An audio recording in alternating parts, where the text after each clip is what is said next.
What we learned here may not directly translate to vaccine development because it's a different area. But still, we made vaccine and we tested it on Japanese population. It's safe. So next step would be we come this country and then do the same, repeating the same experiment. Same.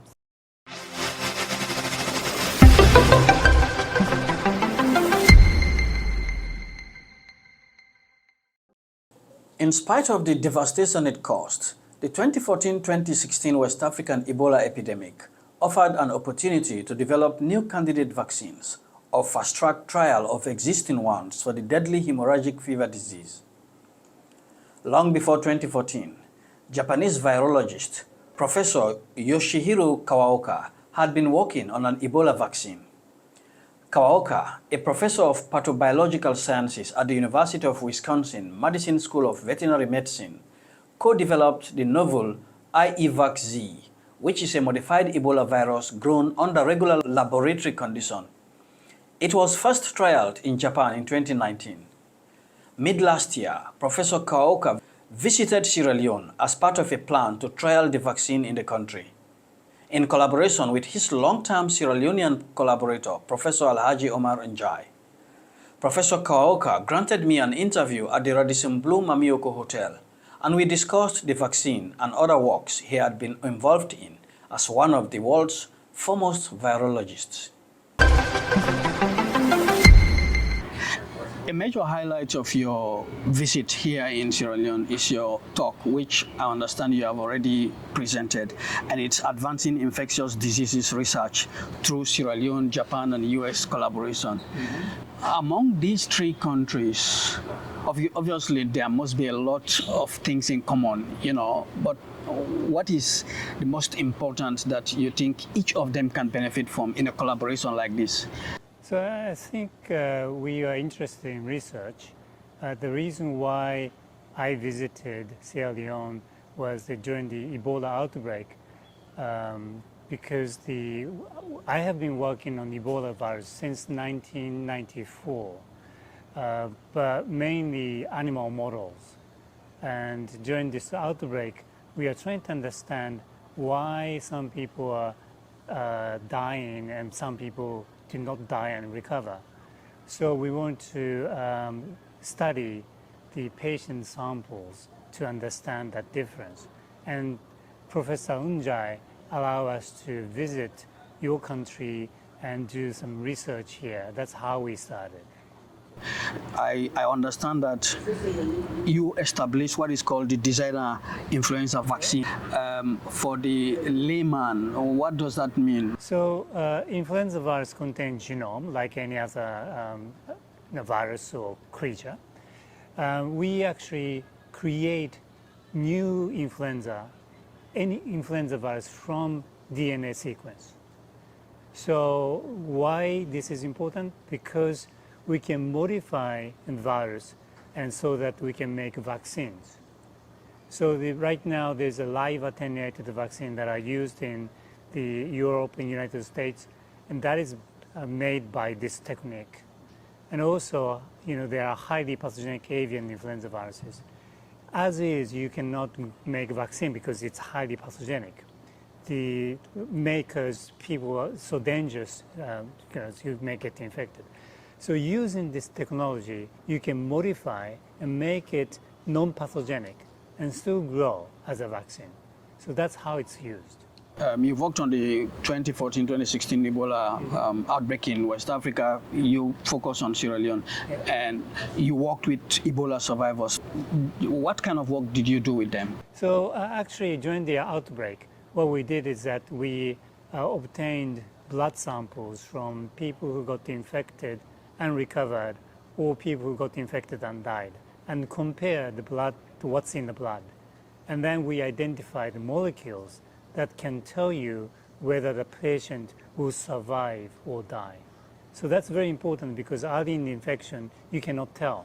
But analyzing this information, you can tell the person may survive or not. Then you can put the resources more towards the person who may die. So that's very important information.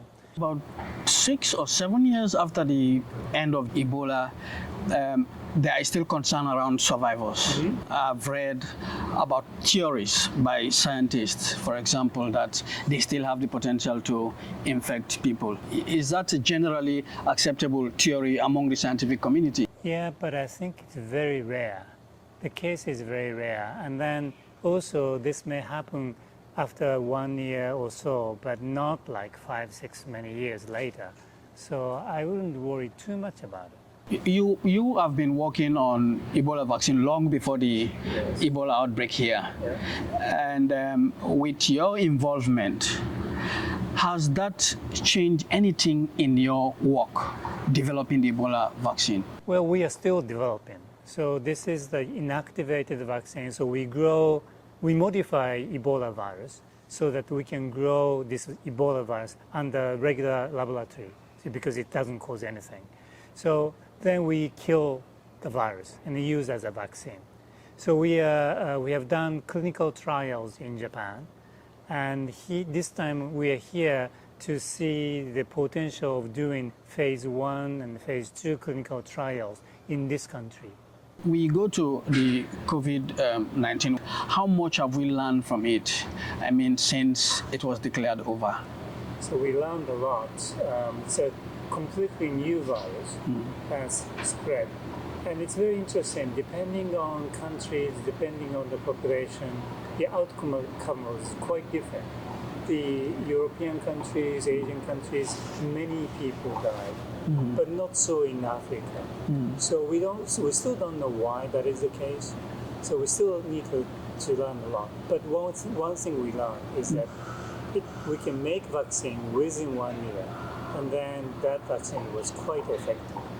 So future pandemic like this, I think it will be much faster to make vaccine against it. So we learned this time it took 1 year, but next time maybe 6 months. So I think it will be better. About the fact that it didn't affect Africa the way it did, we have heard that several times. We don't know what was responsible. Why is there anything that we suspect that you are looking at? Why you think that may have happened? One thing that is different, especially Sierra Leone versus other Asian countries, is that the population, age population. In Asia, there are many old people, like 80 years old, 90 years old, 100 years old.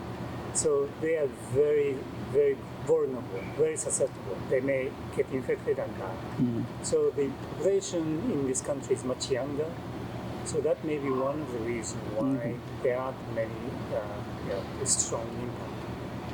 Now, in terms of our response to emergencies like COVID, Ebola, you were here during Ebola and you followed, even if you did not come during the COVID-19 pandemic. Within the last few days that you have spent here, do you see us in a position to respond to any such emergencies anytime?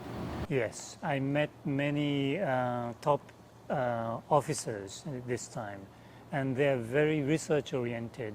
They're promoting research to cope with future pandemic or outbreaks. So I think Sierra Leone is situated great in that sense. If there is anything that, obviously there are many areas that we need to improve on, to be able to be fully say we are safe. But if there is one important one, not just for Sierra Leone, Africa generally, maybe in other African countries you may have worked on, what is it that you think we need to focus on? I think this is also recognized by top officials, that is the capacity building. So instead of, when Ebola outbreak occurs, many people came and did the work and helped. But I think the country itself can establish themselves and then be sustainable, cope with their own way.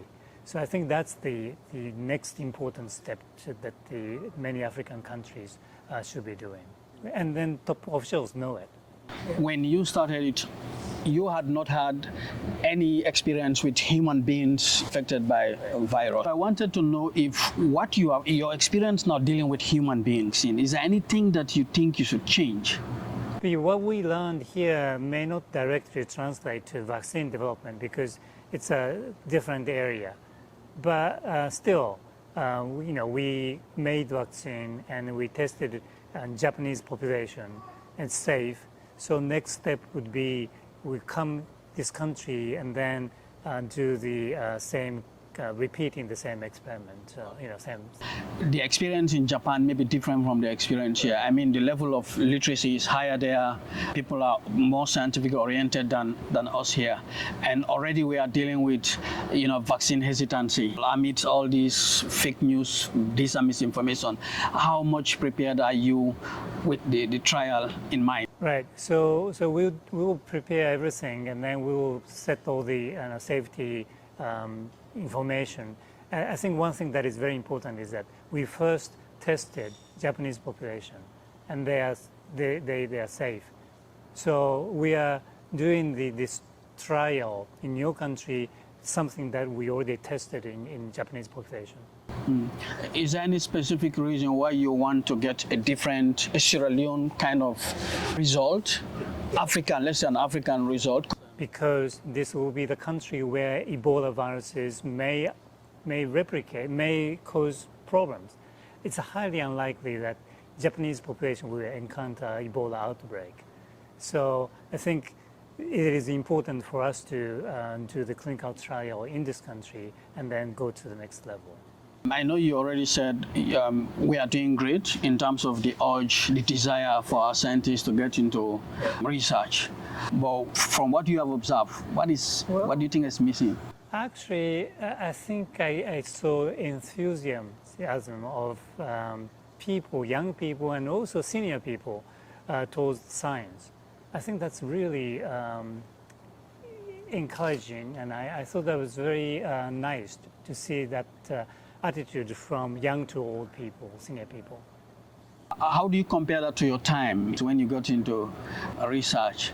Well, I saw, so I'm coming from Japan, and the younger generation, the enthusiasm is different.